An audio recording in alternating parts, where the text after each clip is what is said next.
Good morning, good afternoon, and good evening to everybody. Welcome to the first ISDE webinar of the year. And thank you all for those around the world who have joined us online today. My name is Ramesh Gurunathan. I'm an upper GI surgeon from Kuala Lumpur, Malaysia, and I will be your host for today's webinar. Now, today's webinar is a collaboration between ISDE and the Malaysian Upper GI Surgical Society, briefly called as MUGIS, and we represent the upper GI surgeons in Malaysia. Similarly, the International Society for Diseases of the Esophagus mission is to promote the exchange of scientific and medical knowledge of the esophagus among specialists in this field. Together with MUGIS, we are actually very happy to bring you this virtual presentation and discussion, and hope you will benefit from this discussion. Today, we will be discussing leaks after esophagectomy, which is a dreaded topic, handling a difficult complication. So this will be really interesting to know from our two speakers. I'm joined today by two outstanding speakers, and we will invite them to turn on their webcams and microphones while I introduce them. Our first speaker is Professor Hasan Batirel, who is a thoracic and esophageal surgeon from Turkey, currently working in Memorial Hospital Group, Istanbul.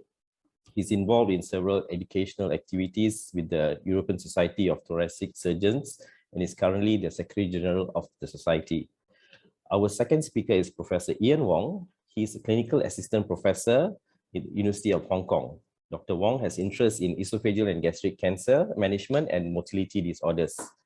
He is currently in the education committee of the Asian Pacific Society of Digestive Endoscopy and has published many articles in high-impact journals. So just a brief format of how the topics would go. Dr. Batirel will speak on minimizing anastomotic leaks after esophagectomy. That takes about 30 minutes. Then that will be followed by Q&A for about 8 minutes. Please type in your questions at the Q&A box. Then that will be followed by Professor Ian Wong on endoscopic management of anastomotic leaks after esophagectomy. And we'll have another session of a Q&A for 8 minutes. We'll have a short discussion, another 8 minutes, and that will be the final closing ceremonies. So without further ado, let me invite Professor Hasan Batirel to give his talk on minimizing anastomotic leaks after esophagectomy. Professor? Thank you very much, Ramesh, Ian, and the ISDE group for this kind invitation. It's a really pleasure and honor to present in this webinar. My topic is minimizing anastomotic leaks after esophagectomy. Obviously, esophagectomy is a major surgery, and we do, all of us have leaks at some point in our practice.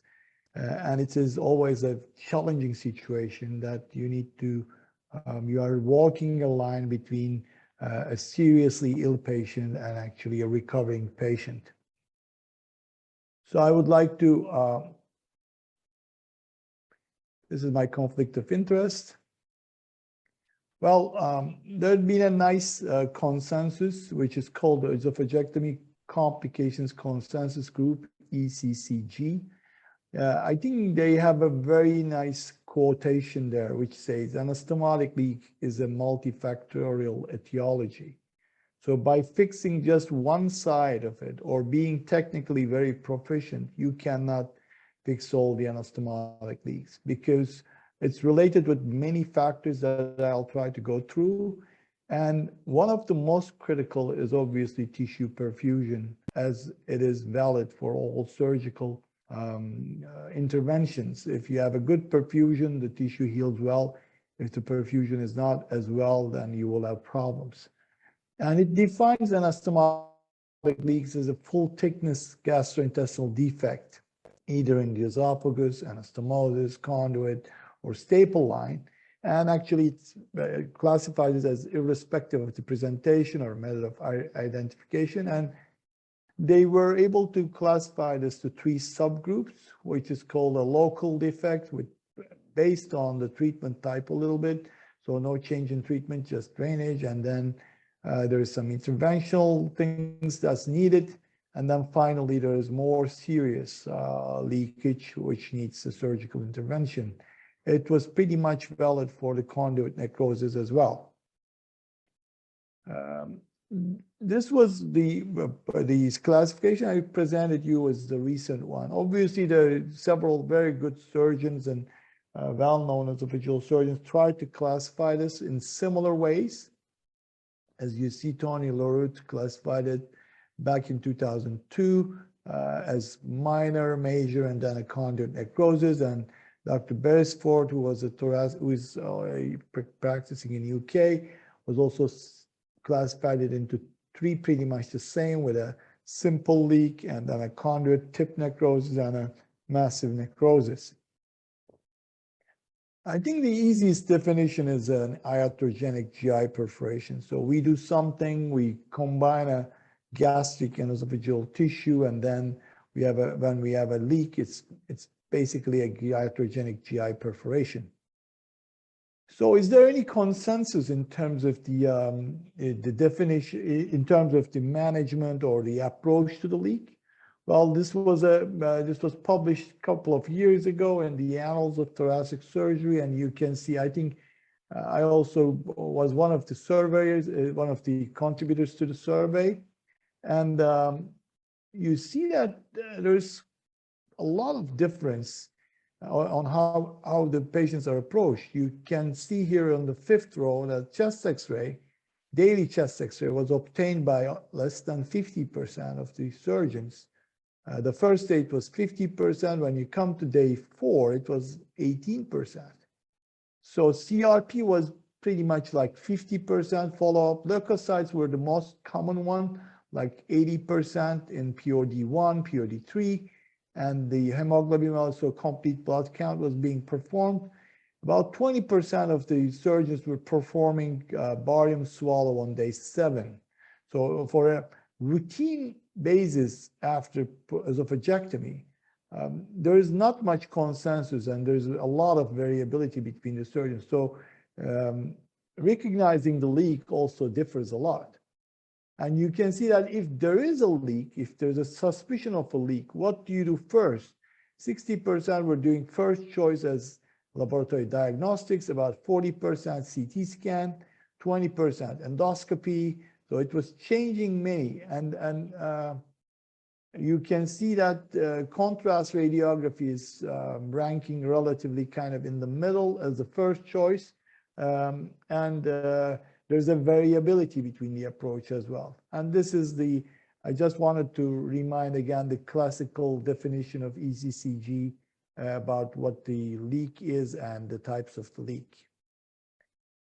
And when you look at the approaches, if you have local symptoms, if you have mediastinal manifestation and conduit necrosis, depending on the type of esophagectomy, if it was neck anastomosis with Oringer or McCune, or if it was a chest anastomosis with Ivor-Lewis, there was difference in approaches.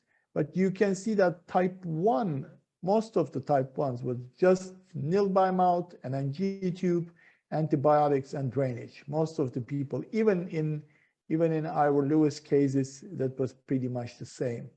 And in type 2, opening the wound, especially in the neck. But if it was in the chest, Ivor-Lewis, endoscopic stent placement and radiological targeted drainage was more accepted way of treatment. And if it was a really serious leak, most of the surgeons agreed that it should be a surgical drainage. But you can see that the disconnecting the gastric tube was left for gastric conduit necrosis, and it was agreed pretty much 90% of the people that it should be done. Well, today I'm going to focus on esophagus and gastric conduit. Obviously, we do other types of conduits as well, but they are beyond the scope of discussion today. And why shouldn't we have a leak? This was a paper in JTCVS in 2015. It's most likely, you can see that if you have an intrathoracic anastomotic leak, it was associated with a higher risk of recurrence and all-cause mortality. And this is up to 5 years. So you can see that anastomotic leak somehow impairs the immune system of the patient, or causes causes somehow an unexplained increase in recurrence. But this is an important reason that we should avoid having leaks. And you can see in many of the many of the papers that the leak rate changes and varies from surgeon to surgeon. There'll be 0 leak in some of the series, 2% leak. But usually, if you look at Dr. Lukatich's series, who was a leader in the field, Ivor Lewis predominant second group had a leak rate of about 4%. And when you look at this randomized study of open esophagectomy and a prone position, it was 7 and 12% in the 2 groups. So if the neck anastomosis, it looks like it's about 10 to 15%, and then the chest between 5 to 10% is quite acceptable, depending on your patient population, obviously. Well, it is related with experience, so minimizing the leak. So this was a paper just published 2 years ago by Brigham Group. Dr. Scott Swanson was the senior author. He published 170 minimally invasive Ivor Lewis esophagectomy cases. There had been, as you can see in the table, in the first 3 periods, up to 130 cases, the leak rates were almost 12%, 7 and 9%. And in the last 40 patients, there was no leak. And you can see that the number of lymph nodes increased, the length of stay decreased, the readmission rate decreased, and morbidity obviously had decreased. But when you look at, so it is obvious that experience leads to less complications. This is certain. But still, this doesn't mean that you don't have 3 consecutive leaks after 170. So, I mean, this is a reflection of a period. But obviously, there is an inherent risk of leak to our procedure. It's important to remember the historical principles. I think there's no future without lessons from history. And Dr. Sweet's principles in 1950 for GI anastomosis are still valid. So we need to have a lack of tension. So the anastomosis, these are basically the technical principles that we can determine. So there should be no lack of tension. There should be atraumatic handling. So you shouldn't touch the stomach in your minimally invasive technique. You shouldn't hold or pull your stomach, grasping really hard. And you should really put a nice interrupted sutures at that time. We use staplers now, so we should use appropriate staplers. So if a thick tissue, you should use a thick tissue stapler. If the tissue is not that thick, then you can prefer. You need to decide what color you should use, like the blue if it's 1.5, or green, or in between, or even black. And you should approximate the mucosa correctly. I think these 4 principles are still valid today, irrespective of the technique you're using. And the nice study by Shan showed that what is the impact of the conduit thickness on this is again something we surgeons can determine. So they compared 2 groups, like 5 centimeter and 3 centimeter. Honestly, we do now kind of in between. We do about 4 centimeters of conduit, 3 centimeters quite thin, I would say. But still in their study, the study showed a leak rate of almost double in the thick group, the wide group, and the narrow had much better leak rates, about 8%. The other one was about 9%. The other one was about 17%. And still, this is 2013 from Annals of Thoracic Surgery. You can see the Mayo Clinic experience. It's almost 400 or 500 patients, and you can see that the leak rates for modified color was 20%. For Hans-Steven, it was 19%. But you can see that the leak of the Hans-Steven leaks were mainly in the neck. So like 14 Hans-Steven and 9 had a leak, so 64%. It depends on who does the anastomosis also. These are educational institutions, so sometimes the resident was doing those at some point. So normal, the other one, circular staplers had 8% leak, linear staples had 8% leak. So it is also related with the optimization of the anastomotic technique, and it takes time and experience.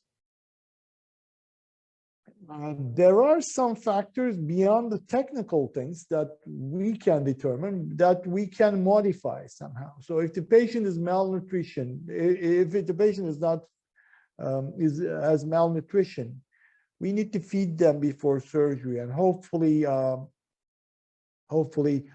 get them in a better situation before surgery. And obviously we can determine the blood pressure during the surgery. So we should avoid any hypotension or hypoxemia.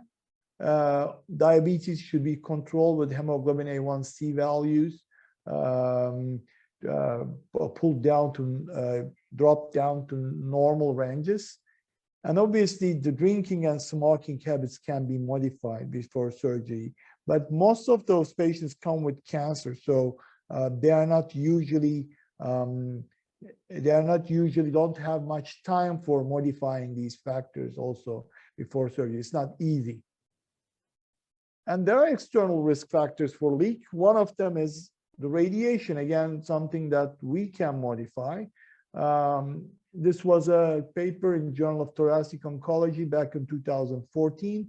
As you can see that if the anastomosis was within the radiation field, the in-field anastomosis was 30%, the leak rate, whereas out of the field, it was 2.6%. So it's really important to have the anastomosis in a valvascularized area, because radiation leads to arteriolosclerosis, so tissue perfusion is poor in radiated areas. And we try to also avoid those esophagus. If the esophagus is very dilated, just above the tumor, we try to go high up so that we have relatively normal size esophagus with not much of a dilatation or changed esophageal wall, I would say. And in the multivariate analysis, they found that body mass index, three-field surgery, and then in-field anastomosis were determinants of the leak. This is a nice study showing the importance of the perfusion, although it's done in only 23 patients, and the leak rate was quite high. You will see that the anastomotic complications were almost 26%. What they have seen is they first looked at the arteriovenous oxygen saturation, and what they have seen is when the short gastrics were divided, it was 89%, then completion of the conduit, it was down to 71%, and when it was pulled up, it recovered back again, it was up to 90%. But then they looked at those ones with anastomotic complications and those without. And if it was those with anastomotic complications never had a very good saturation in the tip of the conduit during the pull-up, whereas those without a complication had 100%, whereas the other ones were 71%. And it's again, when you look at the tissue mixed oxygen, arteriovenous oxygen saturation in patients who had ischemic preconditioning and not. And if the ischemic preconditioning was performed, again, at the completion of the anastomosis, the saturation rate was really high. This was also advocated by Dr. Beresford in 2019, that they did a minimally invasive esophagectomy with laparoscopic in ischemic conditioning. And in those patients, they had a much less leak rate, like 2 out of 22, whereas in the other one, it was almost 20%, 11 out of 55. And evaluation of gastric perfusion using endoscopic ICG, this is very popular. We use it sometime as well, but it is obvious that ICG is only showing if that area is being perfused, if there is any blood going there or not.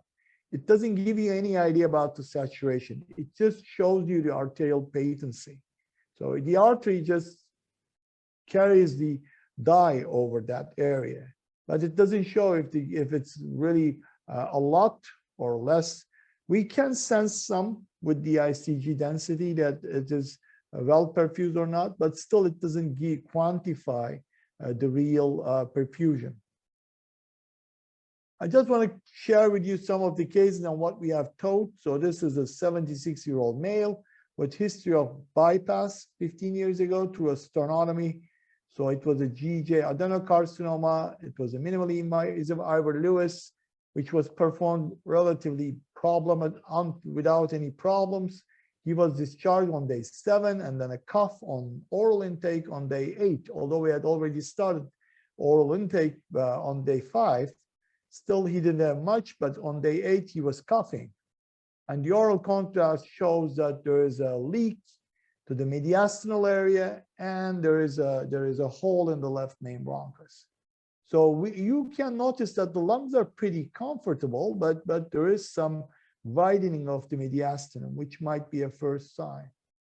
And what we have done in this patient, there you can think of many things, but this is a horrible situation that you have a relatively like a 1 centimeter hole in the anastomotic area, and then quite about a centimeter hole in the membranous part of the left main bronchus. So you can think of esophagostomy. It's really questionable because the patient already had a sternotomy. Then you will only have the subcutaneous route to put the colon if you would like to do a exclusion and then a reconstruction later on. And in a bypass 76-year-old, that's really tough decision. Esophageal stent and bronchial suturing with VATS. I think this kind of, when you see a hole like this, usually behind that is quite inflamed and the tissues are really very prone to injury, or even with simple surgical handling, you will have tearing of the tissues and you can end up having a worse outcome with surgery. And thoracotomy repair or mental reinforcement, again, it's not an easy decision in a bypass patient. So what we first did was we put an esophageal stent, and then we just tried to exclude, we did to just prevent the leak. The esophagus was quite dilated, so we were able to have a good exclusion with the stent after a couple of trials.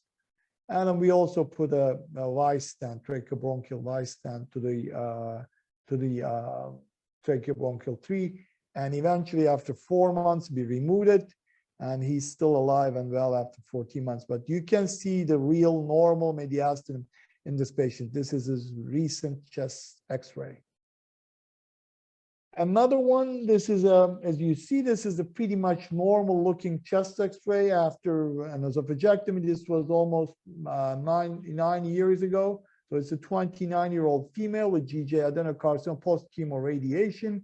We did an Ivor Lewis esophagectomy. There was a CRP level highness on day 4. There was subfebrile fever, no problem on chest X-ray other than a mild diffusion, which is pretty common in esophagectomies, as we don't put a drainage to the left side, and usually the contralateral pleura is opened. So we decided to get a contrast study, and you can see that the conduit is here, and there is a leak to the left behind the left main bronchus, going to the aorta. So it's really tough situation again. You have a mediastinal collection, and then you have a leak from the conduit, but the right pleura is pretty much spared, and the left lower lobe, a little pneumonia, I think, on the left lower lobe. Tough decision again. Some of them may advocate LAC treatment and PO observation, right VATS, perforation, or left VATS. So what we did in this patient, we did a left VATS and an esophageal stent placement.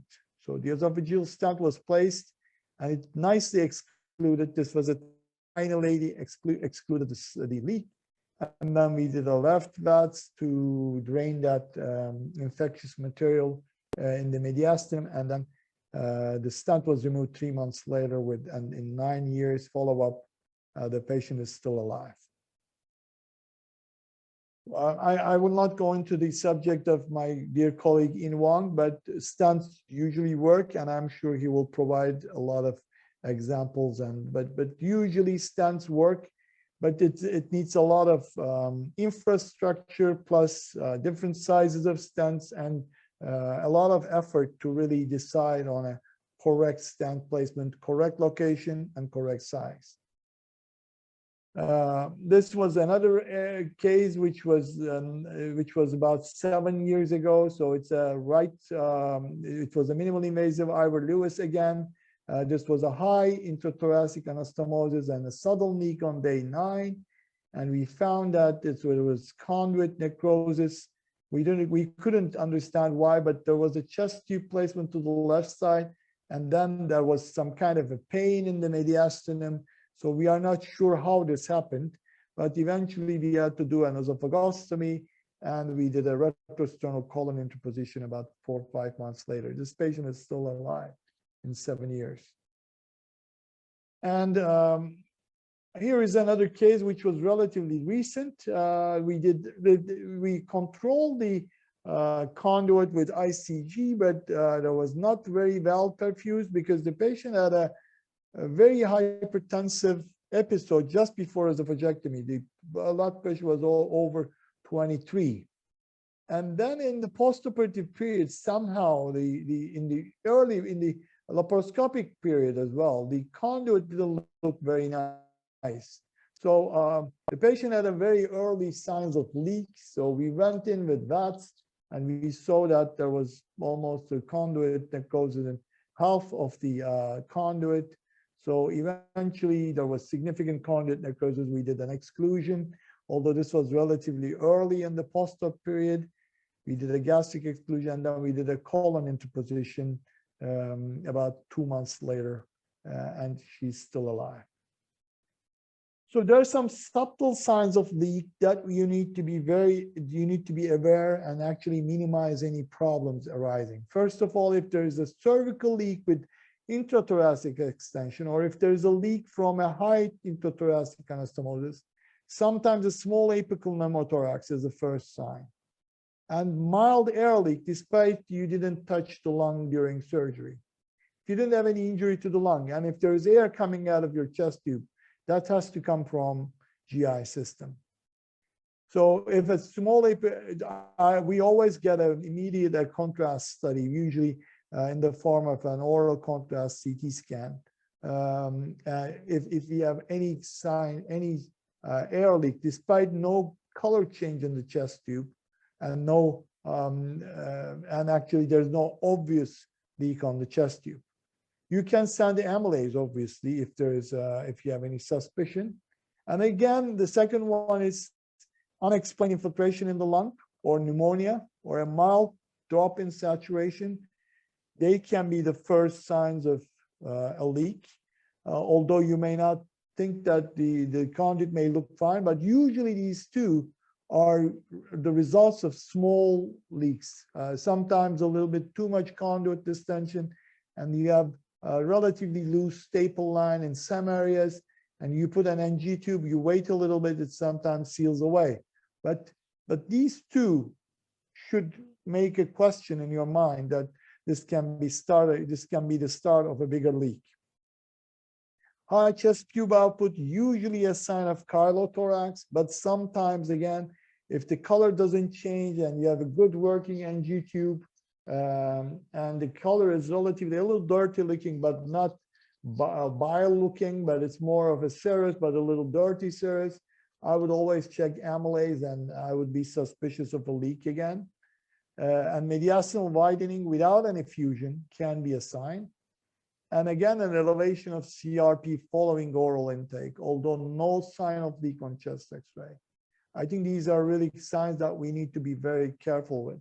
We will just have a poster in ESTS showing that in our last 70 cases, we had about 15% leak rate, but our mortality was only in 1 patient. So I think the more important thing in leak is to diagnose early and intervene early rather than just waiting and observing. There are some rare presentations, especially in chemoradiated patients. You can have a late leak and late necrosis. Mediastinal leak to the contrary side, as you have seen one of the examples in one of the patients. and lung abscess secondary to perforation to lung tissue, stapler erosion. We had 2 patients. One of them we operated 5 days ago, and she was discharged today. But you will see now the CT scan. So this patient is a 45-year-old female with an aortic esophagectomy 8 months ago for post-chemo radiation squamous cell carcinoma. We do a side-to-side linear stapled intrathoracic anastomosis. She was discharged on day 8, and cough started 3 weeks later. So you can see that there is a I will show this parenchymal one again. But you can see that there is a fistula to the upper lobe, parenchyma from the conduit, but no to the pleura. The pleura is perfect. This is most likely related with our technique that the long staple line, so there might be a small unnoticed leak, and that stapler attaches to the lung and then cause lung abscess. So this can be prevented by two things when I look back. One is you go to the neck instead of the chest, high chest anastomosis.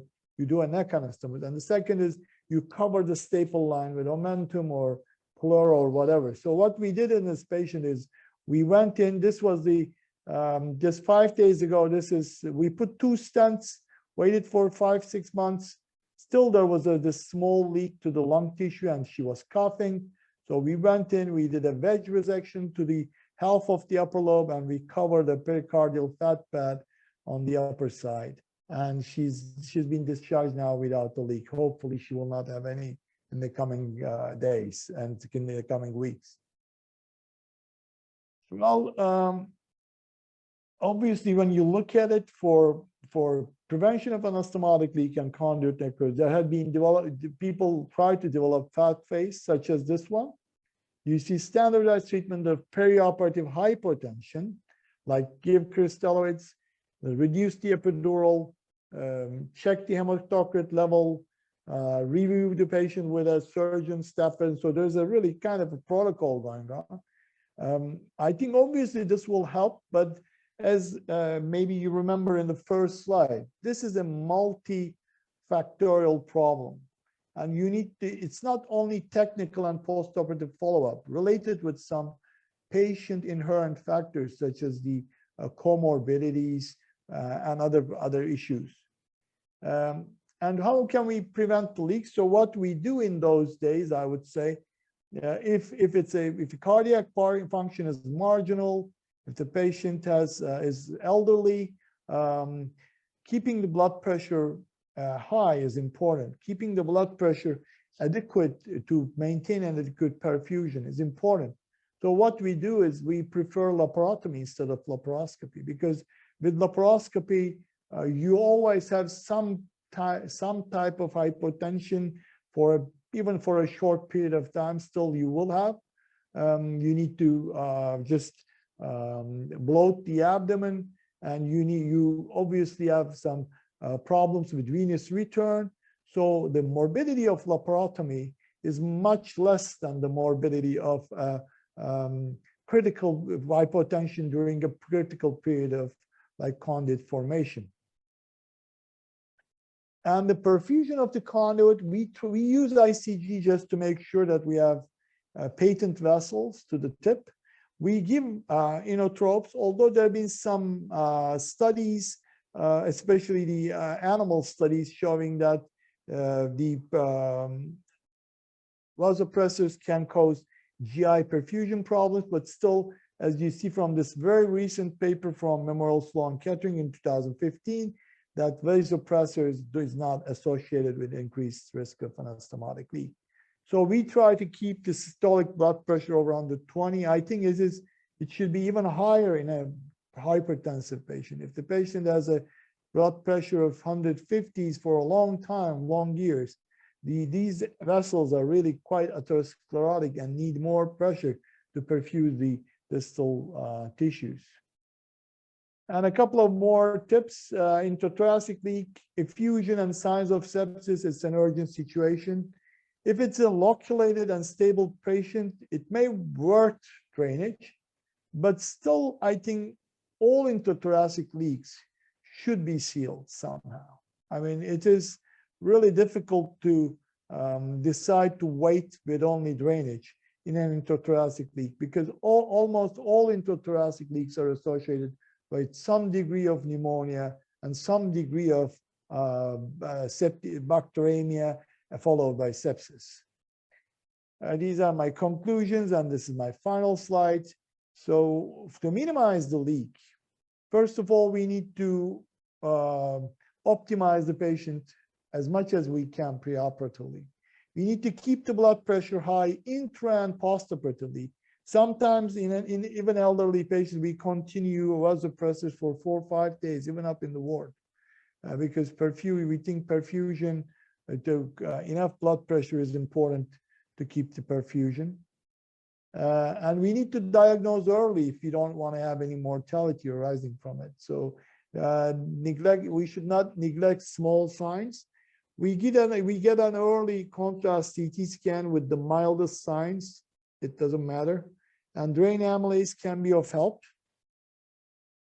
And if it's intrathoracic leak, I think it should be sealed ASAP, because small leak can become big. Pneumonia is always the result, and with some really weird microorganisms growing up. And if it doesn't seal with stents or with some other technique, if you decide to wait, it almost, in most of the cases, it leads to a prolonged ICU, several bouts of sepsis, and a lot of problems with the hemodynamics of the patient, and in the end, very high mortality, almost 50% mortality. So it's really crucial to get rid of the leak if it's diagnosed, especially the intrathoracic one, because the GI contents are toxic to the pleural cavity. I would like to thank for the opportunity to present this, and I'm happy to take any questions. Thank you again. Thank you very much, Professor Hasan. There are a few questions here. Probably let me go quickly to the first question by Joel. Is the recurrence rate higher in leaks, maybe due to delays in adjuvant chemotherapy? That's a very good question. It's certainly has a point. What I was thinking was more like the leak occurred because maybe the prior tumor was bigger. We got chemoradiation. These patients got more chemoradiation. I think it's a very heterogeneous group of patients. So when you look at that study, the no leak group was about 900 patients, and there was about 90 patients with leak. So I think there's a lot of factors involving it, but still, that's a good point as well. Adjuvant chemotherapy after esophagectomy is a big problem for the patients to tolerate. Even after normal going esophagectomy, the adjuvant chemo is quite difficult for the patient to undertake. Yes, of course. A full dose. Yeah.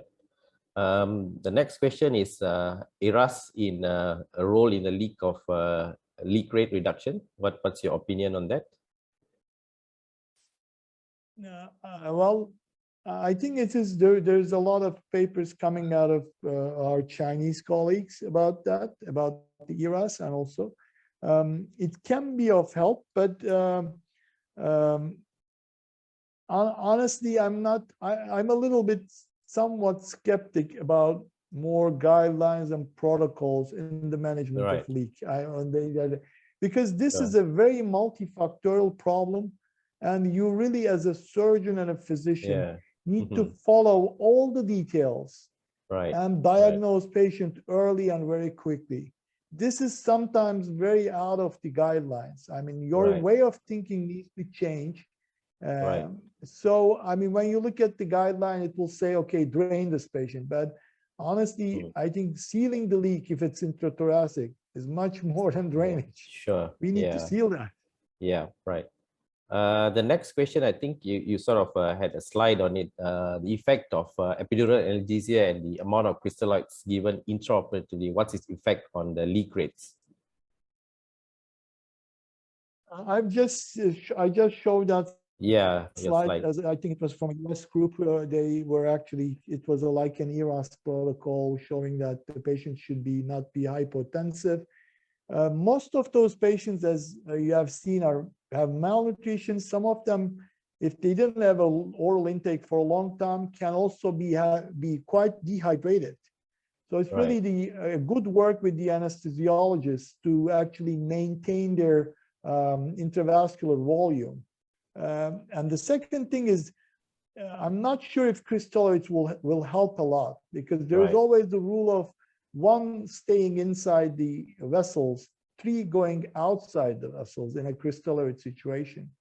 And so if you give more crystalloids, these patients always have relatively lower protein in the early postoperative period. So I think inotropes is more, inotropic agents rather than pure vasoconstrictors are more important in sustaining the blood pressure. Sure, yeah. We have time to take a few more questions. What's your opinion on Endovac and the J bronchial stents to minimize leak? Well, in terms of Endovac, it was reported by our German colleagues, I think in 10 patients with like 9 success. I'm not sure. I mean, I'm not really a very good advocate of forming a chronic mediastinitis and then just getting them. Because, I mean, in the current era of really good stent placements, you can seal the leak if the esophagus is not very dilated in the proximal side. I don't have much experience with the Endovac. And as I said, and when you see that the details of that paper, 9 out of 10 eventually healed, but the hospital stay was almost 50 days. And in some of the patients, there were multiple ICU episodes. So, I mean, it is really a difficult time. I would try to manage patients much quicker than with the Endovac treatment. Sure, yeah. Just time for one more question. I think there's 2 upvotes here. What's your rationale for sealing of intrathoracic leaks, and what is your goal for this treatment strategy? Well, honestly, if I diagnose a leak, even a small one, I always put something like a stent in, or I mean, sometimes the very small leaks are related with too much gastric distension. And there's like the staple line loosens up a little bit. And when you put a good NG tube and just wait a little bit, it seals spontaneously. But this is quite the rare case, not the common case. If you have a leak coming up, I mean, if you just put a drain in, that patient will absolutely have pneumonia. And in that situation, you need to decide if this patient can tolerate pneumonia or not. If the patient is in a poor function with bad lungs and really dropping saturation, like the patient can not tolerate exercise even with oxygen, that patient needs to be sealed very quickly. But in a patient with like 100 saturation, 95 down, but she's fine, she's walking, and in that situation, there might be a room for waiting a little bit with the drainage. So it's a clinical presentation also. Clinical presentation is very important. Yeah. Thank you very much, Dr. Batirel, for that excellent. I would like to thank for those questions very much. Thank you very much. Thank you.